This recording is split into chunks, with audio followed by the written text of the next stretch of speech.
Viewers, कैसे हैं आप सब लोग। मैं रेनू गौड़ एक बार फिर से आपका स्वागत करती हूँ आपके अपने चैनल रेनू गौड़ पाठशाला में।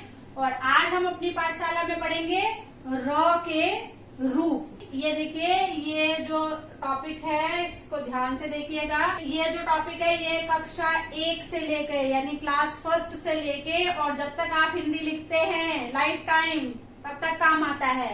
तो इसलिए इसको ध्यान से देखिएगा कि हम र के जो रूप होते हैं वो किन किन रूपों में हम इनका, जैसे अब मात्रा, अभी तक हम मात्रा देख रहे थे, पिछली कक्षाओं में हमने मात्रा के बारे में पढ़ा था, मात्राओं के बारे में। तो ऐसे ही यहाँ पर हम र के रूप मतलब र की मात्राएं कैसे हम लगाते हैं। आपने देखा होगा कि ऊपर भी मात्रा लगती है इस तरीके से, ठीक है, और एक मात्रा इस तरीके से लगती है जो नीचे पैर पे लगती है, उसके वर्ण के पैर पे लगती है, या फिर इस तरीके से। और एक आपने जो नीचे लगती है ऊ की मात्रा के उल्टे की तरह, जैसे उल्टी ऊ की मात्रा की तरह ये मात्रा लगती है। तो इस तरीके से आपने र के रूप अलग अलग देखे होंगे।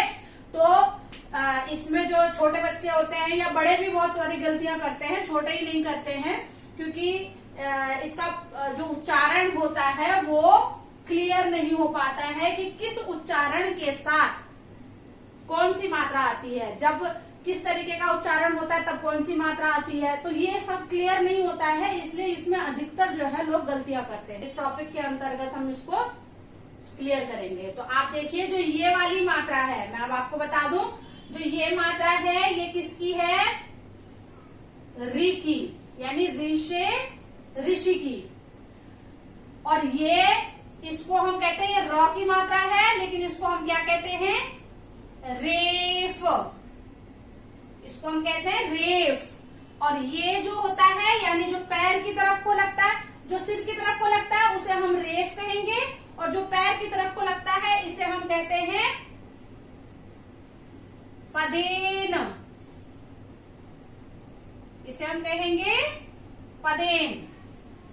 तो तीन तरीके से मैंने आपको बताया, एक री की मात्रा, दूसरा रेफ और तीसरा पदेन। अब मैं आपको बताऊंगी कि ये किस किस तरीके से हम इसको लगा सकते हैं, और साथ में हम जब लगाएंगे इसको तो हम उच्चारण इसका कैसे करेंगे, कैसे अगर कभी कोई वर्ड जैसे डिक्टेशन बोली जाती है, इमला बोला जाता है, तो हम लिख नहीं पाते हैं, तो हम मतलब उस समय क्या होता है कि हम उसके उच्चारण पर ध्यान देंगे अगर, कि इसको बोला कैसे जा रहा है, तो उसके अनुसार हम उसको सही जगह पर लगा सकते हैं। तो अभी आप देखिएगा, जैसे री की जो मात्रा है इसमें क्या होता है, इसमें तो सिंपल है कि री का साउंड आता है। जब हम उच्चारण करते हैं तो री का साउंड आता है, यानी जैसे जैसे उदाहरण के लिए लीजिए, प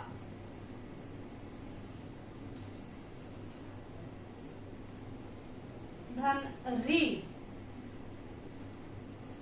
जो व्यंजन होता है वो उसका उच्चारण आधा, और प्लस जो री का उच्चारण री का उच्चारण होता है, यानी प का उच्चारण आधा होगा, इसीलिए मैंने यहाँ हलंत लगा दिया। देखिए, हलंत का मतलब होता है आधा, इसके साथ इसका मतलब स्वर नहीं जुड़ा हुआ है। तो प आधा प्लस री, तो क्या बन गया हमारा, प्री। अब प्री देखिए, प्री, प का उच्चारण आधा आ रहा है और री का उच्चारण पूरा आ रहा है। तो यहाँ पर जब भी कभी प्री इस तरीके से उच्चारण आएगा तो इसका मतलब री की मात्रा हमने लगानी है नीचे। ऐसे ही जैसे हम लिखते हैं न धन री, तो क्या बन गया, नृ। तो हम इस तरह से शब्द बनाते हैं, हम कैसे लिखते हैं, पृथ्वी, पृथ्वी, री का उच्चारण आ रहा है, देखिए री, ठीक है, और प का उच्चारण आधा आ रहा है। ऐसे ही अगर हम लिखते हैं नृप, नृप मतलब राजा, तो नृप लिखते हैं ना, तो न का उच्चारण आधा आ रहा है और री का उच्चारण पूरा आ रहा है, तो री, तो नृप हो गया। या म धन री, तो क्या बन गया? मृ। यानी अगर हम इससे शब्द बनाए तो मृग, मृग। ठीक है, तो इस तरीके से हम जब भी कभी ये जो री वाली रॉ लगती है, जो नीचे जो रॉ लगती है री वाली, जिस व्यंजन पर, जिस वर्ण पर वो लगती है, उस वर्ण का उच्चारण आधा होता है और री का उच्चारण पूरा आता है। तो इस तरीके से हम पहचान सकते हैं कि अगर पृथ्वी बोला है तो हम पृथ्वी को ऐसे लिखेंगे, हम ऐसे नहीं लिखेंगे, या हम ऐसे भी नहीं लिखेंगे। हम कैसे लिखेंगे? क्योंकि री का उच्चारण आ रहा है, री, तो हमें समझ में आ जाना चाहिए री का उच्चारण आ रहा है, इसका मतलब री की मात्रा हमने लगानी है। ठीक है, तो ये आपको समझ में आ गया होगा री का उच्चारण हमने कैसे करके, कैसे री का उच्चारण करना है, कैसे हमने उसकी मात्रा लगानी है। अगला हम देख लेते हैं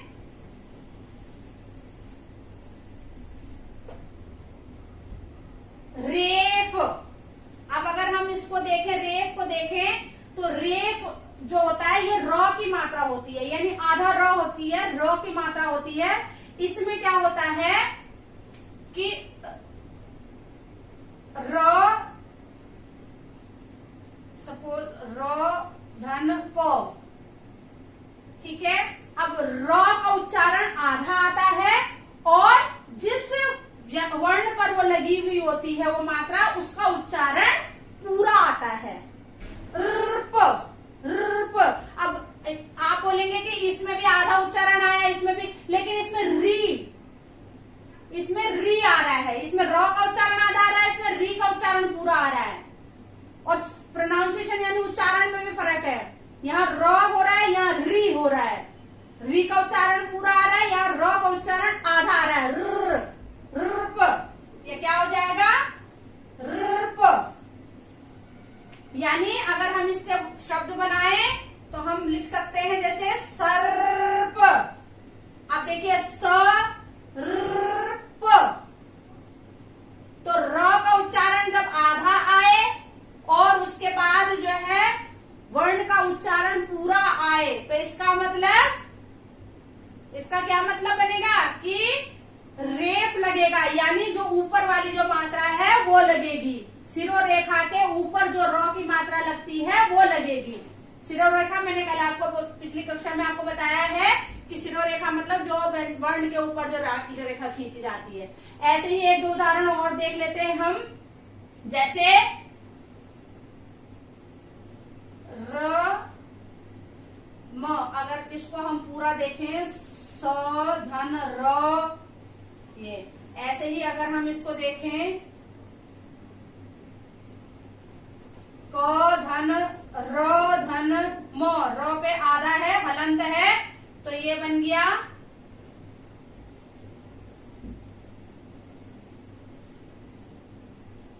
कर्म। क जोड़ दिया हमने तो क्या बन गया? कर्म, कर्म। ठीक है, तो इस तरीके से आप इसको देखेंगे कि जब भी रॉ का उच्चारण आधा आए और उसके साथ वाले वर्ण का उच्चारण, उसके बाद वाले वर्ण का उच्चारण पूरा आए, तो इसका मतलब आपने क्या लगाना है? र का रेफ वाला जो रूप है वो लगाना है, यानी शिरोरेखा के ऊपर वाली जो रॉ की मात्रा होती है वो लगानी है, रॉ आधा रॉ लगाना है।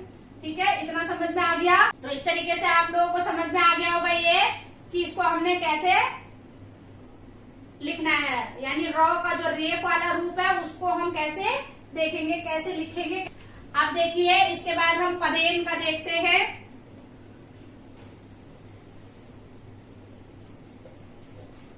पदेन, अब पदेन में क्या है देखिए,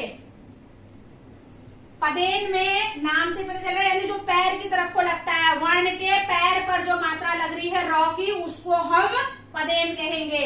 अब पदेन में मैं आपको बता दूं, दो तरीके से पदेन लगता है, एक ये वाला पदेन लगता है और एक ये वाला पदेन लगता है।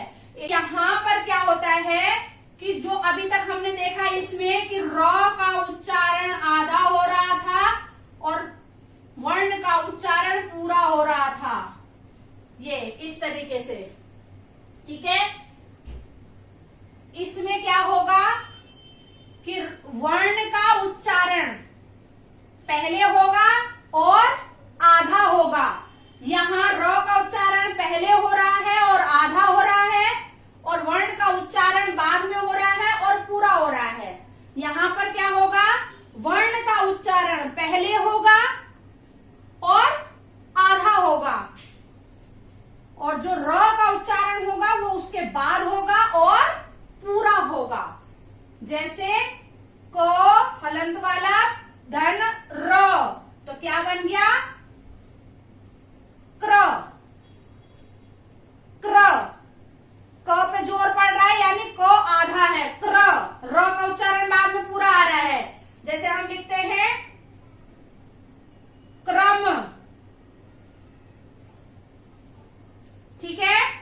ऐसे ही जैसे हम लिखेंगे ग आधा धन र, तो क्या बन गया, ग्र।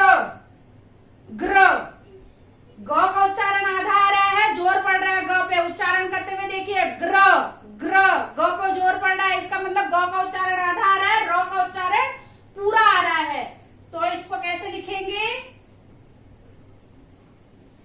ग्रह, ऐसे। अब समझ में आ गया होगा कि यहां री को तो आपको समझ में आ ही गया होगा कि री का उच्चारण जो है वो सीधे सीधे री आता है, ठीक है। वर्ण हलंत वाला आता है और उच्चारण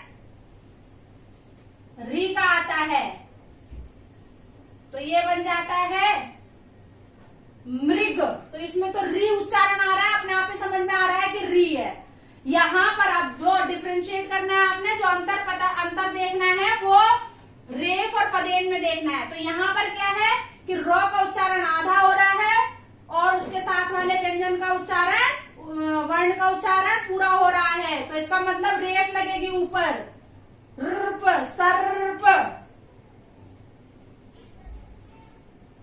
ठीक है। जैसे हम लिख दें दो धन हलंत वाला र धन प धन अण, तो क्या बन जाएगा हमारा, दर। र आधा है तो दर प, और प पूरा है तो उसके बाद वाले के ऊपर लग जाएगी दर्पण। इस तरीके से समझ में आया। और जैसे इसमें आधा आ रहा है र का उच्चारण, इसमें वर्ण का उच्चारण आधा आएगा, र का उच्चारण पूरा आएगा, ठीक है। क हलंत वाला धन र, क्र, क्रम। जैसे हम लिखते हैं प्रकार, प आधा धन र धन क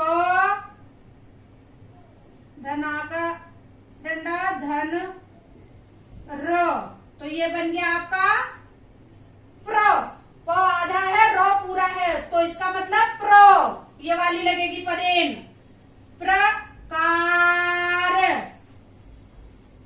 ठीक है। इतना समझ में आया कि रेफ और पदेन में क्या अंतर है, इतना समझ में आ गया सबको। अच्छा, दूसरा एक चीज और मैं आपको इसमें अंतर स्पष्ट कर दूं, ये वाला मैं मिटा देती हूँ थोड़ा सा, क्योंकि पदेन थोड़ा दो तरीके से लगता है, तो इसलिए पदेन को मैं और थोड़ा सा एक्सप्लेन कर दूं आपको। अब देखिए, जो जो पदेन है मैंने दो तरीके से आपको दिखा रखा है। तो सारे व्यंजनों पे एक जैसी, सारे वर्ण पे एक जैसी वो नहीं लगेगी, पदेन नहीं लगेगा एक जैसा कि आपने क से लेके ज्ञ तक सब पे एक जैसा पदेन लगा दिया, नहीं। हम इसमें देखते हैं कि जिन भी व्यंजनों में जो खड़ी रेखा आती है यानी सीधी रेखा आती है, जैसे क में खड़ी रेखा आ रही है, ख में खड़ी रेखा आ रही है, ग में भी खड़ी रेखा आ रही है, देखिए ये, इसमें भी देखिए ये, इसमें देखिए ये, ठीक है। घ में भी खड़ी रेखा आ रही है, ये देखिए, ठीक है। तो जिनमें भी खड़ी रेखा आएगी, च, ठीक है, तो जिनमें भी खड़ी रेखा आएगी वो उन सब में कौन सा पदेन लगेगा? ये वाला पदेन लगेगा उसमें, सब में, जो प्रकार में लगा है, जो ग्रह में लगा है, जो क्रम में लगा है, ये वाला पदेन उनमें लगेगा जिनमें सब में, जिसमें खड़ी रेखा आ रही है, जितने भी व्यंजनों में, ठीक है। ध्यान देने वाली बात है, ध्यान से देखिएगा। दूसरी बात, दूसरा जो चीज है, हम अब ये वाला जो पदेन है इसको देखेंगे। तो ये अब आप कहेंगे ये वाला पदेन कहाँ लगाना है? तो ये वाला पदेन जितने भी व्यंजन घुमा के बनते हैं, घुमावदार जितने भी व्यंजन होते हैं, यानी ट हो गया, ठ हो गया, जो भी घूम के ऐसे बनते हैं घुमा घुमा के, ड हो गया, ढ हो गया, ठीक है। तो ये जितने भी बनेंगे, ये घूम के जितने भी बनेंगे, इन सब में कौन सा पदेन लगेगा? ये वाला, ठीक है। आपने देखा होगा जैसे हम लगाते हैं, उच्चारण बिल्कुल ऐसे ही होगा जैसे इसमें हो रहा है, उच्चारण सेम होगा कि व्यंजन का उच्चारण आधा और र का उच्चारण पूरा, लेकिन जो पदेन है, जो र की मात्रा है वो अलग तरीके से लगेगी। तो हलंत वाला, धन, र, तो हमारे पास क्या बन गया? ट्र, ट्र, ट का उच्चारण, ट पे जोर पड़ रहा है, ट का उच्चारण आधा आ रहा है और र का उच्चारण पूरा आ रहा है, तो ट्र, ठीक है। इससे शब्द अगर हम बनाएं, देखिए, ट्रक, ठीक है। ऐसे ही अगर हम ड से बनाए,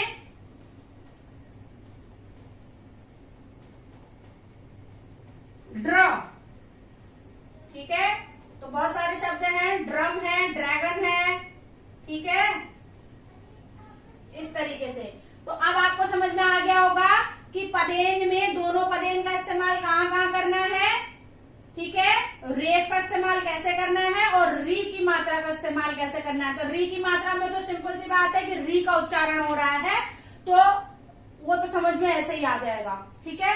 व्यंजन का उच्चारण आधा और उसके साथ री का साउंड आएगा, मृग, री का साउंड पूरा आएगा, व्यंजन के का साउंड आधा आएगा, ठीक है।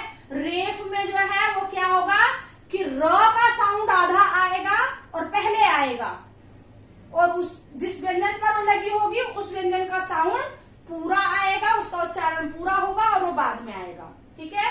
पदेन में क्या होगा कि व्यंजन का साउंड आधा आएगा और र का जो उच्चारण है वो पूरा होगा, पूरा आएगा, ठीक है। और र का उच्चारण बाद में होगा, व्यंजन का पहले, र का बाद में, ठीक है। तो जब भी क्र, ग्र इस तरीके की बात होती है, प्र इस तरीके की बात होती है, तो हम कौन सा लगाते हैं? पदेन लगाते हैं। अब पदेन में भी दो तरीके से पदेन लगता है, मैंने आपको स्पष्ट कर दिया है कि जितने भी खड़े पाए वाले यानी जितने भी खड़ी डंडी वाले व्यंजन होंगे सब में ये वाला पदेन लगेगा, और जितने भी घुमावदार होते हैं, ट, ठ, ड, ढ इस तरीके के छ घुमावदार जितने भी होंगे वो सबके सब उन पे क्या लगेगा? ये वाला पदेन लगेगा। तो इस तरीके से आप लोगों को समझ में आ गया होगा ये। अगर आपको मेरा वीडियो पसंद आया हो और इससे आपको, उम्मीद करती हूँ कि इससे आपको फायदा भी हुआ होगा, और अगर आपको थोड़ा सा भी फायदा हुआ है, इससे आपको लगता है कि ये आपके लिए फायदेमंद साबित हो रहा है, तो प्लीज इसको लाइक करें, शेयर करें, सब्सक्राइब करें। और अगर कोई इस वीडियो से रिलेटेड या किसी भी वीडियो से रिलेटेड कोई चीज समझ में ना आई हो आपको, तो आप प्लीज कमेंट सेक्शन में जरूर लिखिएगा। मैं आपकी समस्या का समाधान करने की कोशिश करूँ। धन्यवाद।